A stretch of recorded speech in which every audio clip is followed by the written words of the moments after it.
Salut, aujourd'hui je voulais vous parler de mon meilleur ami. Alors mon meilleur ami, c'est quelqu'un qui me quittera jamais, quoi que je fasse, quoi que je dise, où que j'aille, il sera toujours avec moi. Il s'appelle Jésus. Alors on peut dire que oui, c'est mon meilleur ami, parce que la Bible dit qu'il m'a aimé le premier et qu'il a donné sa vie pour moi. Mais il y a d'autres raisons aussi pour lesquelles c'est mon meilleur ami. Parce que j'aime tout ce qu'il est. J'aime son caractère, j'aime sa façon d'être, j'aime ses paroles, j'aime tout de lui en fait. Et j'aime passer du temps avec lui, parler avec lui, écouter ses bons conseils. J'aime les endroits où il me mène, les gens qu'il me fait rencontrer, ses autres meilleurs amis qu'il me présente, qui deviennent pour le coup mes frères et sœurs. Oui, c'est une grande famille, une grande amitié avec toutes les personnes qui sont amies avec lui, qui sont ses frères et qui sont ses sœurs. Alors,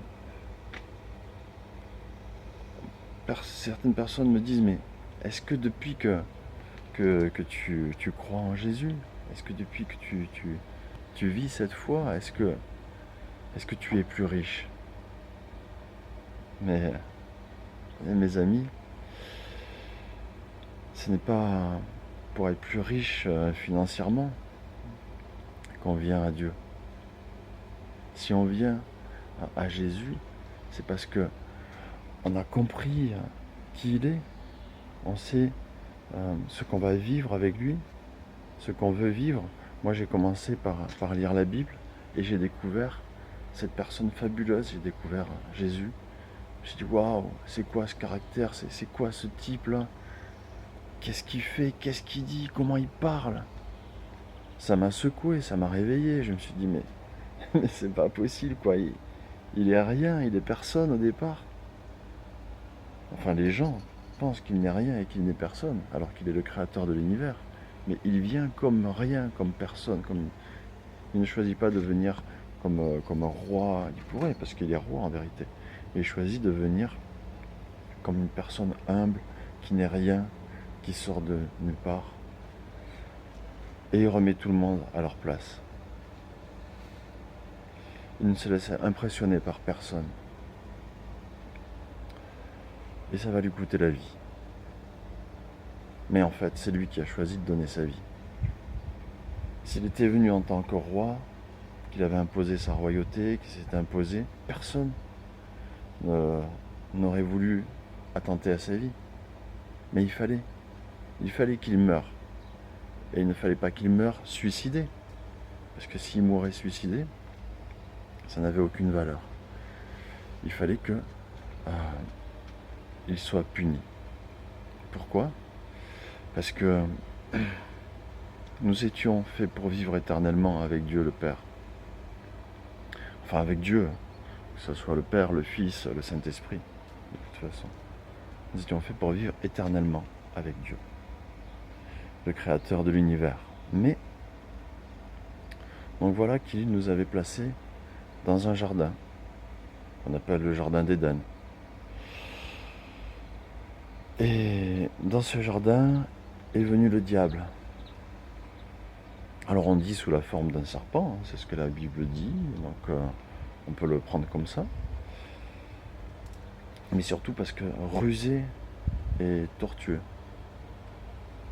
Et il a passé un contrat avec l'être humain. Il a passé un contrat en lui disant, si tu décides toi-même de choisir ce qui est bon et ce qui est mal, tu seras comme Dieu et tu vivras éternellement. Et le prix de ce contrat, en échange, l'homme ne le savait pas, mais c'était la mort. C'était une belle tromperie que le diable avait fait. Et maintenant, voilà que Dieu, on va dire Dieu se retrouve face à un problème, mais Dieu savait, Dieu sait tout, et il savait exactement ce qu'il allait se passer. Il savait qu'on allait choisir de le rejeter, qu'on allait choisir la proposition du diable. Mais il nous aime tellement qu'il avait quand même choisi de nous créer. Et donc, il savait qu'il allait devoir venir sur terre lui-même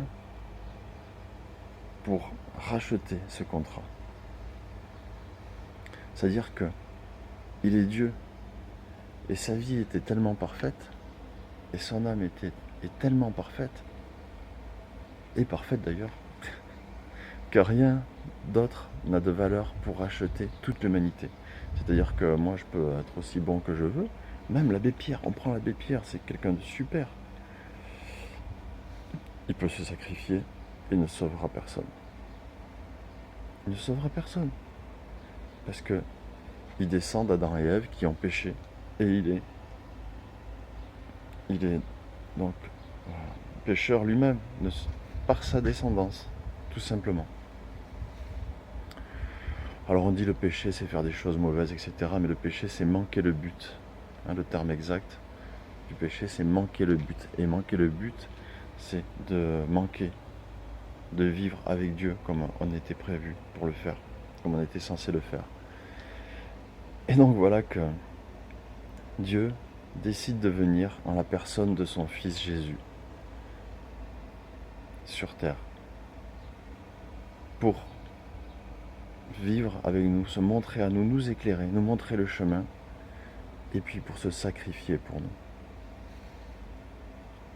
Alors il ne faut pas en vouloir aux personnes qui l'ont crucifié, parce que finalement elles ont été que l'instrument de son plan pour nous racheter. Et rien ne dit que la plupart ne se sont pas repentis. Judas s'est repenti, oui et non. Il a compris ce qu'il a fait et malheureusement il s'est suicidé alors qu'il aurait simplement dû demander pardon. S'il avait demandé pardon, Dieu l'aurait pardonné. Mais il a choisi de se suicider. Mais laissons-le là. Jésus est monté sur la croix. Il s'est laissé faire pour que sa vie soit prise à la place de la nôtre. Parce que Satan réclamait notre vie. Et c'est comme si Jésus lui avait offert la sienne. Sauf que personne ne peut prendre la vie de Jésus. Puisqu'il est la vie. Il est la résurrection et la vie, nous dit la Bible. Et donc, évidemment, son corps est mort. Son corps physique, de chair. Mais ce corps-là, il ne l'avait pas avant de venir sur terre. Il a été formé dans sa mère Marie, tout simplement. Et il est ressuscité, glorieux, tel qu'il a toujours été. Et maintenant, tout ce qu'il veut, c'est vivre avec nous, vivre dans nos cœurs, nous accompagner. Alors on peut dire oui, je vais vivre ma vie, mais vivre une vie avec lui, c'est une chose merveilleuse. Parce qu'il est vivant, parce qu'il est ressuscité, parce qu'il a promis que à chacun de ceux qui croient en lui, il enverra son esprit.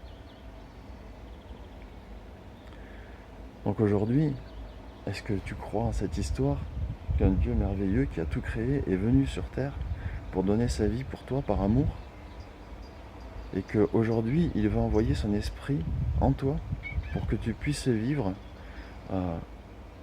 grâce à lui, par lui et avec lui chaque jour, qu'il te donne ses conseils, qu'il te guide, parce que tu peux entendre sa voix, parce qu'il est vivant.